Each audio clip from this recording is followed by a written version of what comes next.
Maison mystérieuse. Il était une fois un garçon nommé Louis. Il avait 10 ans et il vivait dans une petite ville calme. Louis aimait jouer au ballon avec ses amis dans la rue. Mais il y avait une maison étrange au bout de la rue. Les enfants disaient que la maison était vivante. Elle a des yeux et elle regarde les gens, disait Clara, sa voisine. Louis ne croyait pas aux histoires.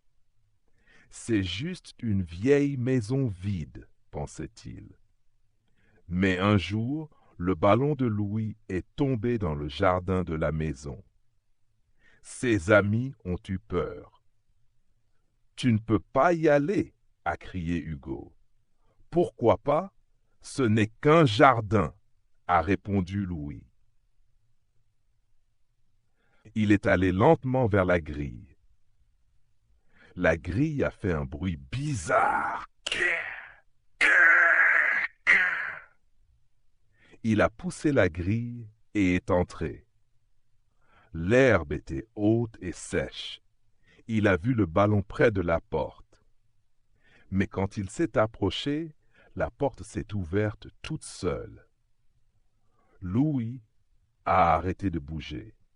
« Bonjour » a-t-il dit d'une voix douce. Pas de réponse, seulement le vent. Il a pris le ballon et a fait demi-tour. Mais la porte s'est refermée brutalement. Bam! Louis a crié. Il a couru vers la grille, mais elle était fermée. « C'est pas drôle » a-t-il crié. Une voix a murmuré « Tu es chez moi maintenant ». Louis avait peur. Il regardait autour de lui, mais il ne voyait personne. « Qui a parlé ?» demanda-t-il. Silence. Le vent soufflait doucement dans les arbres morts du jardin. Il a reculé jusqu'à la porte, mais elle était toujours fermée. Il a posé sa main sur la poignée. Elle était chaude. « Ce n'est pas normal, » pensa-t-il. Soudain, une fenêtre du premier étage s'est ouverte lentement. « Louis » murmura une voix faible. « Qui êtes-vous » cria-t-il. Mais encore une fois, pas de réponse. Il a regardé ses amis dehors, mais ils n'étaient plus là. « Clara, Hugo, où êtes-vous » Il se sentait seul, enfermé. Il a décidé d'entrer dans la maison pour chercher de l'aide. Le sol craquait sous ses pieds. Les murs étaient couverts de poussière et de toiles d'araignée. Il marchait lentement, tenant le ballon contre sa poitrine. « Je dois sortir d'ici » pensa-t-il. Il a vu un vieux miroir dans le couloir. Il s'est approché pour se regarder. Mais dans le miroir, ce n'était pas son reflet. C'était un autre garçon, avec les mêmes habits, mais sans visage. Louis a crié et est tombé par terre. Il a fermé les yeux, tremblant. Quand il les a rouverts, le miroir était vide. « Je dois sortir maintenant » dit-il à voix haute. Il a couru dans le couloir, puis vers la cuisine. Il y avait une vieille horloge sur le mur. Elle n'avait pas d'aiguille. « Le temps est arrêté ici » pensa Louis. Tout à coup, il a entendu des pas dans le grenier. Toc, toc, toc. Quelqu'un marchait là-haut. Louis a levé les yeux vers le plafond. Il a vu de la poussière tomber. Il y a quelqu'un dans cette maison avec moi. Louis a respiré profondément. Je dois être courageux, pensa-t-il. Il a avancé doucement vers l'escalier. Les marches craquaient à chaque pas. Il monta au premier étage, tenant toujours le ballon contre lui.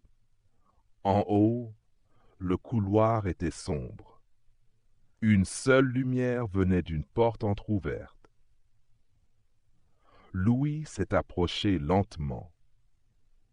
Il a entendu une respiration faible derrière la porte. « Il y a quelqu'un » demanda-t-il. Une voix douce répondit « Aide-moi ». Louis a ouvert la porte très lentement. À l'intérieur, il y avait une vieille chambre avec un lit cassé. Sur le lit, un enfant était assis, les yeux pleins de larmes. « Qui es-tu » demanda Louis. « Je m'appelle Émile. Je suis prisonnier ici depuis longtemps, dit-il. Mais comment? Pourquoi? La maison me garde ici. Elle est vivante, répondit Émile.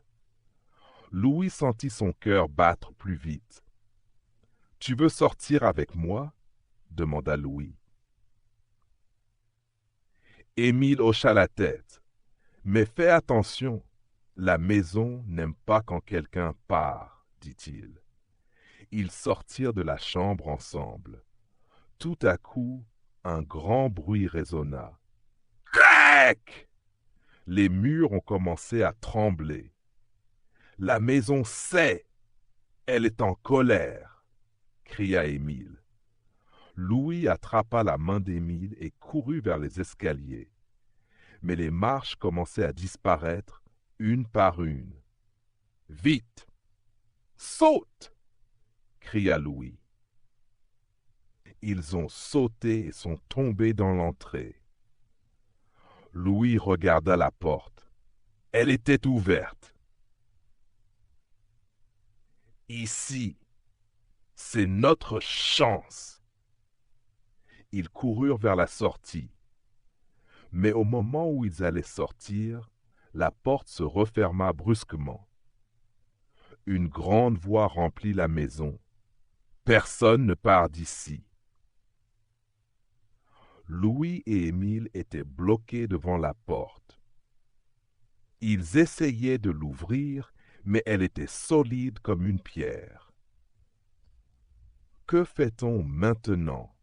demanda Louis, paniqué. « Je connais un autre chemin, » dit Émile. « Par où ?»« Par la cave, mais c'est dangereux. » Louis regarda autour de lui. Les murs devenaient rouges comme du feu. « Allons-y, on n'a pas le choix, dit-il. Émile l'emmena vers une porte cachée sous l'escalier. Ils descendirent lentement dans le noir. Il faisait froid et humide. Le sol était glissant et l'air sentait la poussière. « Tu es sûr que c'est le bon chemin ?» demanda Louis. « Oui, mais fais attention au monstre. » « Le quoi ?»« Le monstre de la maison. Il garde la sortie. » À ce moment-là, ils entendirent un grognement. Un bruit lourd venait du fond de la cave. Louis recula. « Il arrive !» cria Émile. Une grande ombre apparut devant eux. Elle avait des bras longs, des yeux rouges et une bouche pleine de dents. « Vous ne pouvez pas sortir !» hurla le monstre. Louis regarda autour de lui et vit une vieille lampe cassée. Il la prit et la lança vers le monstre. Bang! La lampe explosa et le monstre cria de douleur. « Vite, par ici !» cria Émile. Ils coururent vers une porte au fond de la cave.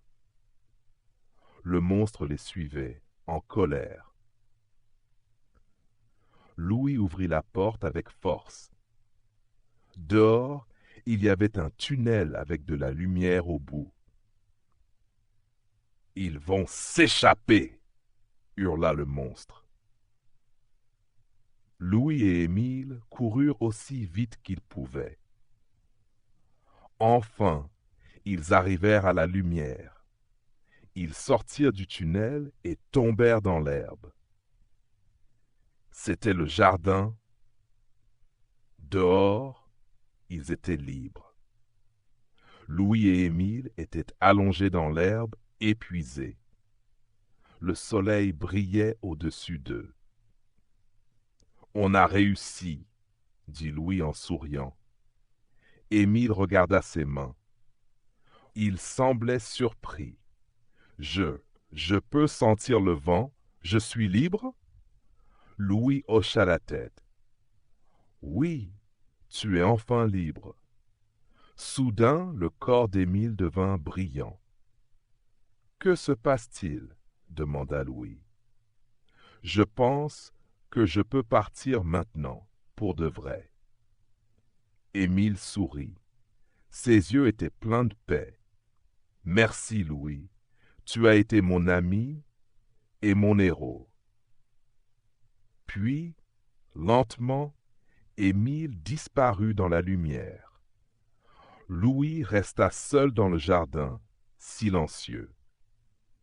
Il regarda la vieille maison. Elle était calme. Les fenêtres étaient fermées, la porte aussi. Tout semblait normal. Louis prit une grande respiration. Il sortit son ballon de sa poche. « Tu es venu pour ce ballon, » dit-il doucement. Il le lança dans le ciel et rit. Il tourna le dos à la maison et rentra chez lui. Depuis ce jour, personne ne vit plus de lumière étrange. La maison resta vide mais calme. Et Louis n'oublia jamais Émile.